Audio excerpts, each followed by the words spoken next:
India ने पूरी तरह से इंग्लैंड को काबू के अंदर कर लिया। पिछले टेस्ट मैच में जो गलतियां हुई थी इस दफा नहीं हो रही। दोनों इनिंग्स के अंदर दो दो सौ आए हैं। जी हां, शुभमन गिल की शानदार किस्म की बल्लेबाजी। 4 आउट हो चुके हुए थे, बाकी एक चांस मिला गिल को, लेकिन उसने सही यूटिलाइज किया, बड़े 100 के अंदर तब्दील किया। 132 बॉलों के ऊपर उसने 100 स्कोर किया है। इसका मतलब यह है कि उसने तेज भी खेला है, बेसबॉल को पूरी टक्कर भी दी है। Shubman Gill the Prince of India, जिसको फेमस है प्रिंस के नाम से, बड़े अरसे से आउट ऑफ फॉर्म था। लेकिन आपको याद होगा पहली इनिंग्स में जब इसने बल्लेबाजी की थी, मैंने तब भी कहा था मुझे गिल जो है ना वो टच के अंदर नजर आया। गिल ने जितने भी रन किए थे बड़े अच्छे टच के अंदर किए थे, और गिल जो है ना अगली इनिंग्स में कुछ करके दिखा सकता है, और वही हुआ सेकंड इनिंग्स के अंदर। शुभमन गिल को एक थोड़ा सा, जिसको कहते हैं ना, लक ने, किस्मत ने साथ दिया, और शुभमन गिल ने बड़े 100 के अंदर तब्दील कर दिया। फिर चाहे वो एंडरसन हो, हार्टली हो, रेहान अहमद हो, बशीर हो, हर एक को उसने पेला है, हर एक को रख रख के पेला है। और इस वक्त इंडिया बहुत ज्यादा स्ट्रॉन्ग पोजीशन के अंदर मुझे लगता है आ चुकी हुई है। और इंग्लैंड का इस वजह से कहता है ना बुरा हाल है। इंग्लैंड कोशिश करेगा कि as soon as possible India को बहुत जल्दी आउट कर ले, लेकिन इंडिया के पास जो रन आ गए ये बहुत ज्यादा रन हो चुके हैं, और इंडिया की जो पोजीशन है इस वक्त मेरी नजर के अंदर काफी ज्यादा स्ट्रॉन्ग हो चुकी हुई है। जी हाँ, इंडिया इस वक्त जिसको कहते हैं ना फेवरेट नजर आ रहा है। अब सब कुछ डिपेंड करता है कि इंडिया इसको किस मौके के ऊपर फिनिश करेगा, कहां तक और लेके जाएगा, कितने रन और जोड़ेगा, 40-50 और रन जोड़ देगा या 60-70 और जोड़ देगा। और अगर इतने रन जुड़ गए तो फिर इसके बाद इंग्लैंड का क्या हाल होगा, और इंग्लैंड को कितना मुश्किल होने वाला है फोर्थ इनिंग्स के अंदर चेस करना, वो भी जसप्रीत बुमराह, अश्विन, इसी के साथ साथ अक्षर पटेल, कुलदीप यादव, इन सबको फेस करना। तो ये आसान नहीं होने वाला, बेसबॉल के लिए बड़ा मुश्किल होने वाला है। बात करेंगे जी शुभमन गिल के ऊपर। शुभमन गिल ने क्या शानदार किस्म की बल्लेबाजी की। देखिए इसमें कोई शक नहीं है, मैं पहले भी कहा था प्लेयर तो अच्छा है, इसमें कोई शक नहीं है। 1 अरब 40 करोड़ के अंदर से ये 11 लड़के सिलेक्ट होकर खेल रहे हैं टीम के अंदर। मैं ये बात करता हूं,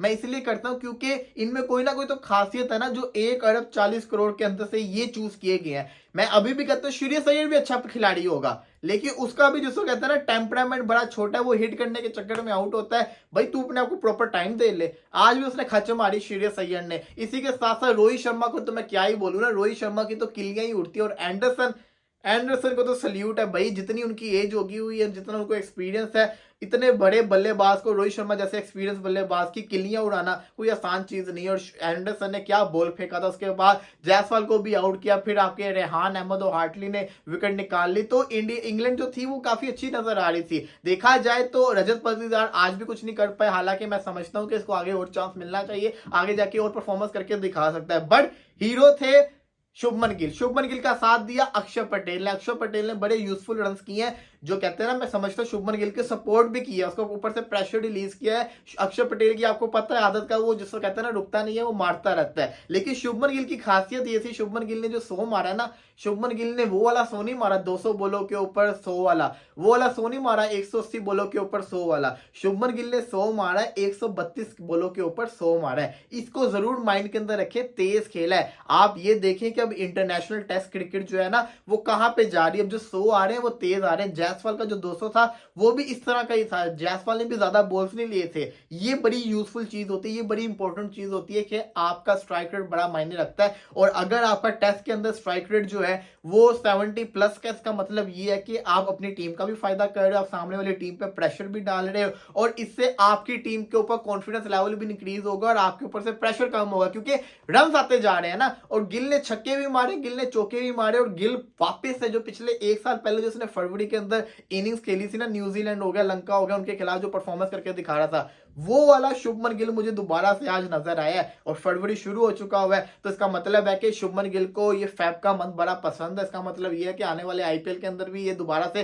तबाही मचा देगा। इस साल का पहला 100 तो शुभमन गिल का आ चुका हुआ है, अब आगे जाके देखना कि कितने 100 आएंगे, लेकिन शुभमन गिल के ऊपर ये बड़ा जरूरी था। शुभमन गिल जो था ना वो आउट ऑफ टच हुआ था, बड़ी बातें भी हो रही थी, हम भी बातें कर रहे थे, क्रिटिसाइज कर रहे थे कि शुभमन गिल बहुत जल्दी डाउनफॉल में चला गया। लेकिन अच्छे प्लेयर की निशानी ये होती है कि जब टीम को जरूरत हो, टीम मुश्किल में हो, उस वक्त ऐसी परफॉर्मेंस करके दिखाओ कि आपकी टीम का फायदा हो। तो शुभमन गिल ने वो परफॉर्मेंस करके दिखाई है, शुभमन गिल ने वो वाला जो काम था ना वो करके दिखाया और अपनी टीम का फायदा करवाया। ये बड़ी चीज इंपॉर्टेंट होती है। अब शुभमन गिल इसको जिसको कहते हैं ना, इस इनिंग्स को कितना मेमोरेबल उन्होंने बनाया है ये तो बात की बात है। लेकिन शुभमन गिल ने बड़ी शानदार किस्म की इनिंग्स खेली और मैं समझता हूँ कि शुभमन गिल जो है ना, इस वक्त फॉर्म के अंदर आना बड़ा जरूरी था। अगले जो 3 टेस्ट मैचेस है ना, वो बड़े इंपॉर्टेंट है, क्योंकि विराट कोहली तो तीसरे टेस्ट मैच में मुझे नजर नहीं आ रहे खेलते हुए।